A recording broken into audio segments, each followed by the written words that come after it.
Stage actors can't be subtle, and screen actors can't project real emotion. Nah, I'm kidding. The craft of acting fundamentally is the same across all mediums, but it requires different techniques to get emotion across on the stage and the screen.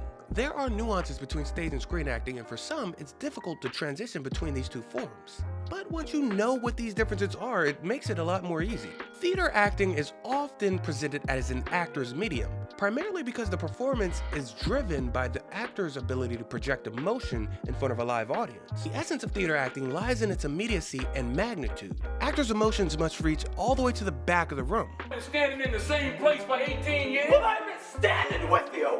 Which requires exaggerated motion and vocal projection. The theatrical performance is linear and unfolds in real time, which creates an interesting balance and dynamic between the audience and the actor. The feedback from the audience is instantaneous, which actors can feed off of and inform their performance with. You're not the only one who's got wants and needs, but if I want you, It's like having an extra performer in the scene to play off of. Beyond that, theater often has a more classical training, emphasizing voice, movement, and the ability to sustain a character throughout the entire length of a play without having extra takes or redos like in movies. You have to nail it every single time without the benefit of being able to reset. You have to nail it every single time without the benefit of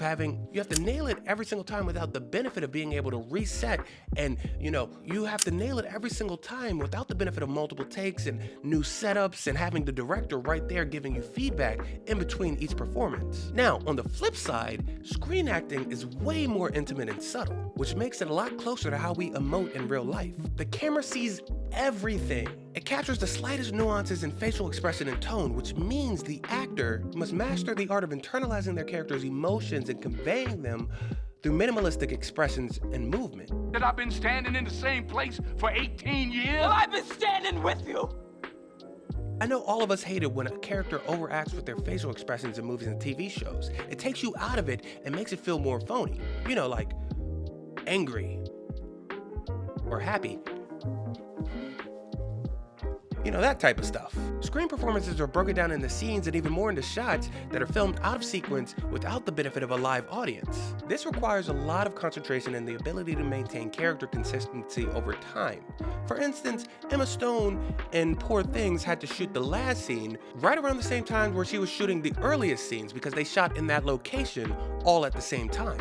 Which, if you've seen that movie, are very drastically different performances that she's giving. On screen, an actor may be asked to have a character who's at the beginning and the end of their journey, and the end of their journey may be way happier than the beginning of their journey, so you have to have both of those emotions readily available to perform. You also have to stay focused with everything that's going on set with different camera and lighting setups. It's just a lot. Screen actor also requires an understanding of lighting and camera so that they can fully realize their performance on screen, knowing exactly where the camera is and what they have to give it. Now, I'm no actor, but I am a film director, and I've worked with both stage and screen actors on my films. I've also taken multiple stage and screen acting courses to be able to communicate better with the actors on my film. And in my experience, the transition between stage and screen can't be dealt with on the day, especially for those who have never done it before. Acting requires a lot of muscle memory, so when you begin acting, whether on stage or on screen, you use a lot of the tools that you're used to using.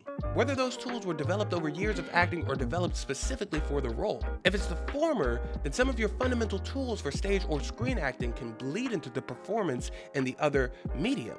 For stage actors transitioning to screen, the challenge often lies in scaling down their performances. Techniques to get an emotion across on stage can seem overblown on screen. In my house, sleep your behind on my bedclothes, fill your belly with my food because you my son.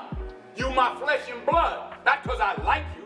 My house, fill your belly with my food, put your behind on my bed because you're my son. Because I like you. Although sometimes it can work perfectly for the scene depending on the camera setup and depending on the emotion that's going on. To adapt, stage actors need to focus on the subtleties of the performance, paying close attention to the camera presence and more specifically where the camera is and what it's seeing to adjust their facial expressions and movements accordingly. You have to be aware of how large or small you are in the frame. Think of it like this: if someone is sitting right next to you, you don't have to emote as large as you would if they were sitting across the room. They can see it. they're close.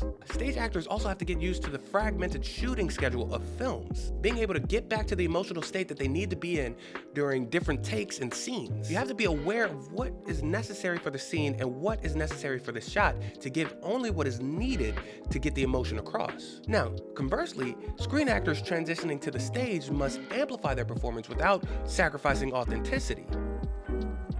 Because that's the only way I was gonna survive as your wife. Because that's the only way I was gonna survive as your wife. They need to project their emotions and be more physical to connect with an audience and not just the camera lens. This often requires extra vocal and physical training to get used to that amount of stamina that's needed for a live performance. And yes, stamina is required for a live performance. Starring in a play is like running a marathon without the benefits of breaks like you have on a film set. Screen actors must also adjust to the continuous nature of a theatrical performance, having strategies to stay in character and maintain that energy throughout the length of the performance. Now, as far as the feedback from the live audience, think of that as the director, telling you what's working and what's not working in real time while you're performing. It can be a little bit daunting, but it's also rewarding.